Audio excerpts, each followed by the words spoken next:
मैं बहुत ज़्यादा अभागन थी, इतनी ज़्यादा कि जिस गली से निकलती उस गली के लोग अपना रास्ता बदल लेते थे। जब मेरी पहली शादी तय हुई तो मेरे होने वाले दूल्हे का एक्सीडेंट हो गया। एक्सीडेंट में उसका हाथ पैर टूट गया। जब दूसरा रिश्ता पक्का हुआ तो मेरे होने वाले दूल्हे को कोई बीमारी होकर उसकी मृत्यु हो गई। उसके बाद जब तीसरा रिश्ता पक्का हुआ तो लड़के को एक भयंकर बीमारी हो गई, जिस वजह से मेरे गांव के लोग मुझे मनहूस समझते थे। इसलिए मैं जिस गली से निकलती वहां के लोग अपना रास्ता बदल लेते थे। अगर सुबह सुबह कोई मेरा चेहरा देख लेता तो कहते, आज का दिन तो बहुत बेकार जाएगा, पता नहीं क्या हो जाएगा। इस वजह से मेरी मम्मी पापा भी बहुत परेशान रहते थे। जहाँ भी रिश्ता मांगने जाते मेरी मम्मी पापा को बाहर से ही भगा देते। लड़के वाले कहते, तुम्हारी लड़की का रिश्ता लेकर हमें अपने लड़के को मरवाना थोड़ी ना है, तुम लोग अपनी लड़की को अपने घर पर ही रखो। मेरी मम्मी पापा की मैं इकलौती लड़की थी। अब मम्मी पापा भी मुझसे परेशान हो चुके थे। कहते, ऐसी लड़की को तो जन्म ही नहीं देना चाहिए था। अगर जन्म भी दे दिया था तो इसका गला घोट कर मार देना चाहिए था। मैं भगवान के सामने जाकर बहुत रोती कि गांव वाले के ताने ही क्या कम थे। अब मम्मी पापा भी मुझे कोसने लगे हैं। मम्मी पापा तो दुखी होकर यहाँ तक कहते, जा कहीं जाकर डूब के मर जा, हमारा पीछा छोड़ दे। हमारे मोहल्ले में एक नल लगा हुआ था, वहाँ जाकर पानी भरना पड़ता था। जब मैं पानी भरने जाती, आजकल कुछ दिनों से एक लड़का मेरा पीछा कर रहा था और मुझे कुछ बोलने की कोशिश करता, लेकिन मैं उसकी कोई भी बात नहीं सुनती और पानी लेकर जल्दी जल्दी अपने घर पहुंच जाती। उसको कुछ बोलने का मौका ही नहीं देती। एक दिन मेरे ऊपर किस्मत बहुत मेहरबान हो गई। घर चलकर एक लड़के का रिश्ता आया। मेरी मम्मी पापा भी खुशी के मारे फूले नहीं समा रहे थे और मेरे भी चेहरे पर चमक आ गई थी। मैं भी बहुत खुश थी कि मम्मी पापा के ऊपर से मेरा बोझ तो हटेगा। मम्मी पापा ने मेरा रिश्ता तय कर दिया और मम्मी पापा ने शादी का दिन एक हफ्ते बाद ही रख दिया। मम्मी पापा को डर था कहीं दोबारा से रिश्ता टूट ना जाए। शादी का दिन नज़दीक आ गया। मैंने अभी तक अपने दूल्हे का चेहरा नहीं देखा था। मैं शादी होकर अपने ससुराल आ गई। शादी की पहली रात को मैंने अपने दूल्हे का चेहरा देखा। ये वही था जो मेरा पीछा किया करता था। मेरे दूल्हे का नाम था रमेश। मैंने उनसे पूछा, आप मेरा पीछा क्यों किया करते थे?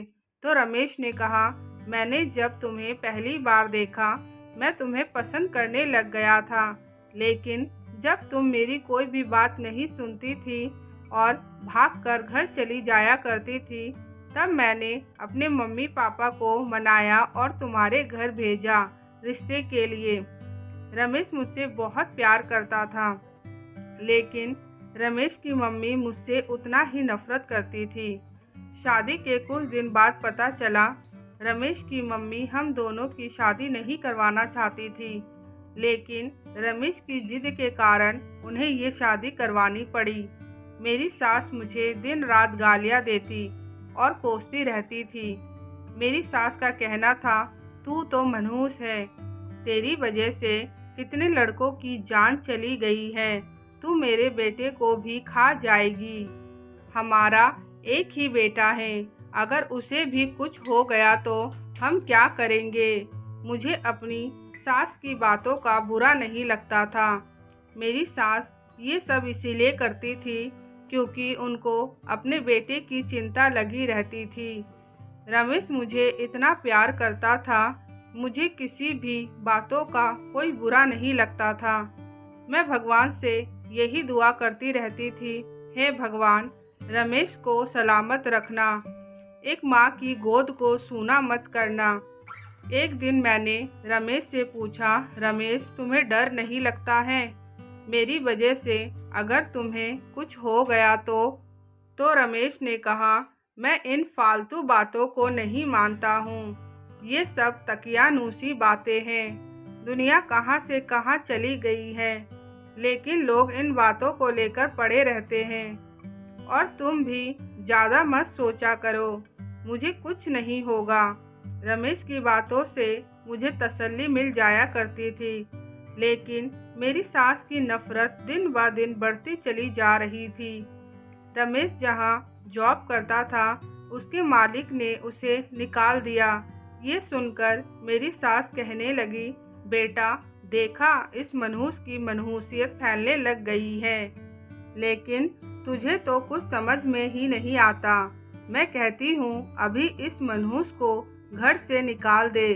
देखना, इसको निकाल जाने से हमारे घर में सब ठीक हो जाएगा। लेकिन रमेश उनकी बातों को एक कान से सुनता और दूसरे कान से निकाल देता। एक दिन मेरी सास ने मुझे घर से निकालने के लिए मेरे ऊपर चरित्रहीनता का इल्ज़ाम लगा दिया। मुझे लगा अब तो रमेश मुझे घर से ज़रूर निकाल देंगे, लेकिन रमेश ने ऐसा कुछ नहीं किया। उल्टा मुझे लेकर मुंबई आ गए। मैंने रमेश को बहुत मना किया, लेकिन वह नहीं माने। कहने लगे, अगर हम घर पर रहेंगे तो मम्मी मेरे दिमाग में कोई ना कोई गलत फहमी डालकर हम दोनों को अलग कर देंगी। इसलिए हम दोनों का दूर रहना ही ठीक है। और मैं यहाँ काम की तलाश में भी आया हूँ।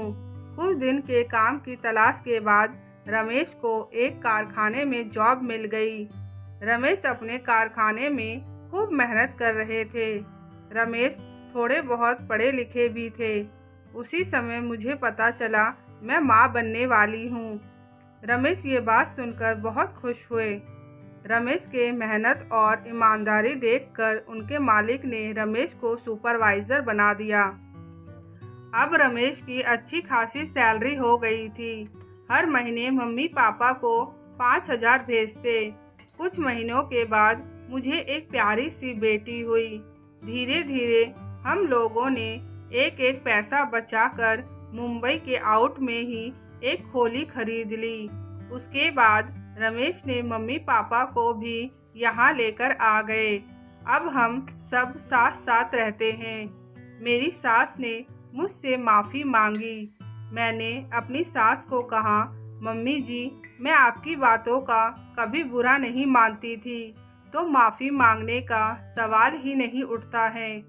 मेरी सास ने कहा, मैं एक बात समझ गई हूँ, इस दुनिया में मनहूस वाली कोई बात नहीं होती है। जिसको जब जाना है वह जाएगा ही। हम अपने मन की तसल्ली के लिए दूसरों के ऊपर दोष लगा देते हैं। जब मेरी बेटी 8 साल की थी तब मुझे एक बेटा हुआ। अब हमारा परिवार पूरा हो चुका था। हमारा एक खुशहाल परिवार था। धीरे धीरे ज़िंदगी गुजरती गई। अब मैं 50 साल की हो चुकी हूँ। हमने मुंबई के आउट में ही एक फ्लैट खरीद कर उसमें रहते हैं। मेरी बेटी की भी शादी हो चुकी है। मेरा बेटा इंजीनियरिंग कर रहा है। सास ससुर बहुत बूढ़े हो चुके हैं। रमेश अब भी मुझे बहुत प्यार करता है। रमेश ने मुझे अपना कर सबके दिलों की गलतफहमी दूर कर चुका था कि मैं मनहूस नहीं हूँ। ये थी मेरी कहानी।